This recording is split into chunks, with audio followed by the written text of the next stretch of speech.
Bienvenidos. Hoy vamos a entrarle a una pregunta que, la verdad, genera muchísimos debates, a veces muy intensos, en el cristianismo de hoy. La pregunta es, ¿los roles de apóstol y profeta siguen existiendo hoy como los conocimos en la Biblia? Es una pregunta central, sin duda. Y para explorarla, vamos a desglosar un análisis teológico muy específico. Exacto. La misión es como resolver una aparente contradicción en la Biblia, ¿no? Porque, por un lado, este texto en Efesios 4, que parece decir que los 5 ministerios, apóstoles, profetas y los demás, están todos activos. Ajá. Pero, por otro lado, en la misma carta a los Efesios, solo 2 capítulos antes, hay una frase que habla de un fundamento. Y esa palabra, fundamento, es la clave de todo el argumento. Cambia por completo la perspectiva. Totalmente. Y, bueno, esto no es un debate en el aire, ¿eh? El contexto es el de hoy. Vemos por todos lados en redes sociales a líderes que se llaman a sí mismos apóstol de apóstoles. O el revelador de misterios. Y las fotos, ¿no? A veces con espadas, con Biblias enormes. Justo a eso me refiero. La idea de hoy es usar estos textos para ver si podemos resolver esa contradicción y entender qué nos dice la Biblia sobre estas prácticas. Ok, vamos a empezar a armar este rompecabezas. La primera pieza, y el punto de partida para muchos, es Efesios capítulo 4, versículo 11. El texto que todos citan. Exacto. Dice que Cristo mismo constituyó a unos apóstoles, a otros profetas, a otros evangelistas, a otros pastores y maestros. La interpretación más, digamos, directa, la más popular, es que si Cristo los puso ahí, pues los 5 deben seguir vigentes hoy. Claro, suena lógico. De ahí viene esta idea de que una iglesia sin un apóstol o un profeta es, como dicen algunos, una iglesia incompleta o coja. A primera vista, tiene todo el sentido del mundo. Sí, a primera vista sí. Pero aquí es donde este análisis se pone fascinante, porque mete la segunda pieza del rompecabezas, Efesios 2, versículo 20. Que está justo antes. Apenas 2 capítulos antes, y dice, edificado sobre el fundamento de los apóstoles y profetas, siendo la principal piedra del ángulo, Jesucristo mismo. La palabra clave otra vez, fundamento. Exacto. Lo que es increíble aquí es que usa una metáfora súper potente, la de un edificio, y pone a los apóstoles y profetas en un lugar muy específico de esa construcción. En el fundamento. En el fundamento.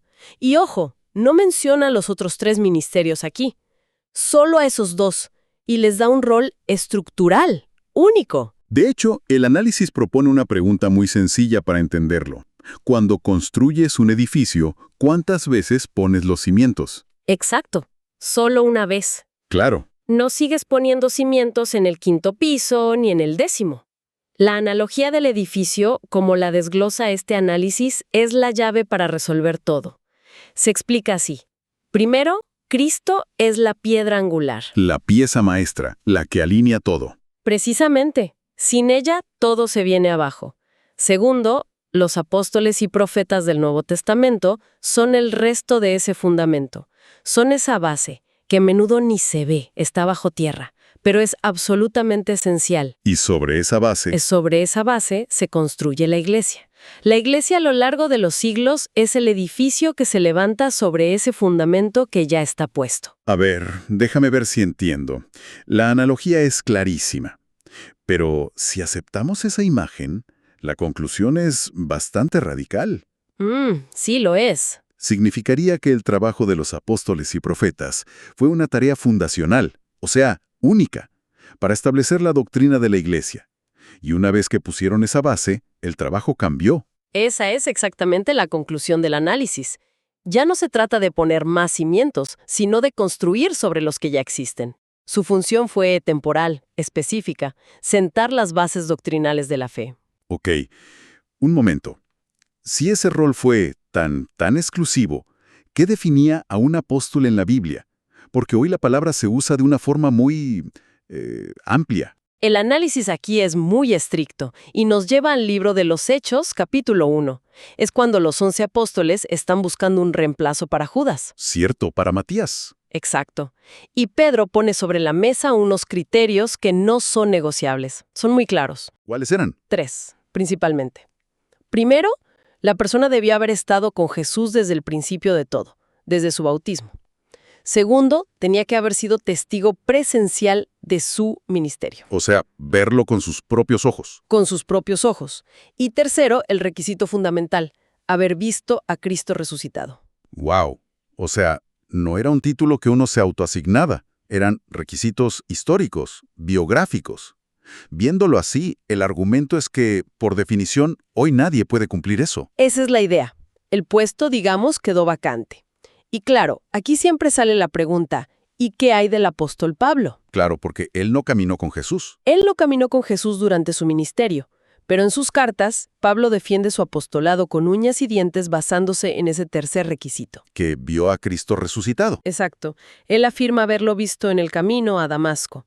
Se le considera un caso especial, un nacido fuera de tiempo, como él mismo dice, pero que cumple la condición esencial, ser testigo ocular de la resurrección. Entendido. Y con los profetas pasa algo parecido. También tenían una función que, según esto, ya se completó. Sí. El análisis hace una distinción muy importante. La función del profeta del Nuevo Testamento, como se describe en Efesios 3, no era solo predecir el futuro o dar ánimo. Su tarea principal era recibir revelación directa de Dios para dar a conocer el misterio del Evangelio. ¿Y qué significa eso en términos prácticos? Significaba revelar verdades doctrinales que antes no se entendían del todo. Por ejemplo, que la salvación es por gracia, que los no judíos eran incluidos, la naturaleza de la Iglesia. Eran, junto a los apóstoles, los arquitectos que estaban recibiendo el plano divino. Ok. Y esto, según el análisis, contrasta fuertemente con lo que se ve hoy en muchos círculos. El enfoque de muchos supuestos profetas modernos es mucho más individualista. Más material. El Dios me dice que serás bendecido. Veo una casa nueva para ti. Tu milagro financiero viene en camino. Exacto. El análisis es muy crítico aquí. Señala que el foco se movió de la revelación de la doctrina del Evangelio a la predicción de beneficios personales. Y para reforzar esta idea del rol fundacional, las fuentes que estamos analizando citan otro texto clave. Sí, Hebreos 1, versículos 1 y 2. Es un pasaje, la verdad, muy elocuente. Dice que Dios, habiendo hablado muchas veces y de muchas maneras en otro tiempo a los padres por los profetas, en estos postreros días nos ha hablado por el Hijo. El análisis lo explica con una analogía que ayuda mucho. Es como si los profetas del Antiguo Testamento fueran los trailers de una película. Me gusta. ¿Ya viste la película? Ya no necesitas más trailers que te cuenten la trama principal. No. Es una analogía perfecta para el argumento. La idea es esa. La revelación doctrinal culminó en Cristo y fue registrada por sus apóstoles. El mensaje definitivo ya fue entregado. Por lo tanto, No se necesitarían nuevos profetas reveladores de doctrina, porque el fundamento ya fue puesto de una vez y para siempre. ok, la lógica del fundamento es potente. Ya la entendí. Pero, y aquí viene la pregunta del millón, la que muchos estarán haciendo. ¿Qué hacemos con la otra parte de Efesios 4? El versículo 13. El versículo 13, que dice que estos dones, incluyendo apóstoles y profetas, fueron dados hasta que todos lleguemos a la unidad de la fe, a un varón perfecto. Y es obvio que a eso no hemos llegado. ¿Cómo se responde a eso? Esa es la objeción clave, y es fundamental. La interpretación que ofrecen estas fuentes distingue entre la función de cada ministerio. El argumento es que el versículo 13 no dice que los 5 roles deban estar presentes físicamente todo el tiempo hasta el final. O sea que no se refiere a su presencia, sino a su propósito. Exacto. Describe el objetivo final para el cual fueron dados. Desde esta perspectiva, los roles fundacionales, apóstoles y profetas, cumplieron su parte al establecer el contenido de esa unidad de la fe. Pusieron la doctrina sobre la mesa. La definieron. Y ahora, los otros ministerios, evangelistas, pastores y maestros, son los que toman esa doctrina y trabajan para que la iglesia llegue a esa unidad y madurez. A ver si lo sigo. No es que los 5 estén haciendo lo mismo. Es más como una carrera de relevos. Ajá. Los apóstoles y profetas corrieron la primera vuelta. Pusieron la pista y las reglas. Y ahora los evangelistas, pastores y maestros corren las siguientes vueltas para llevar a la gente a la meta. ¿Sería así? Exactamente así.